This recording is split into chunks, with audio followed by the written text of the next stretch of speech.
আহি পেলাই 20 চাব আপোনালোকে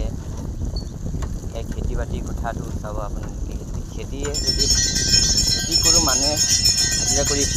খাবলৈ বিচাৰে এতিয়া লগতে মেচিনটো ওলাই গ'ল চাব লগতে মেচিন ওলাই গ'ল হাজিৰা কৰা মানুহে কেনেকৈ খাব যাৰ পইচা আছে পইচা কিনি খাব আজিকালি চৰকাৰে যি বস্তুকেইটা পঠাই দিছে নহয় হাজিৰা কৰা মানুহ খাব নোৱাৰে লগতে হাজিৰা কৰা নহয় বেচাৰাকেইটা চাকৰি নাই চাকৰি নকৰা মানুহে কেনেকৈ খাব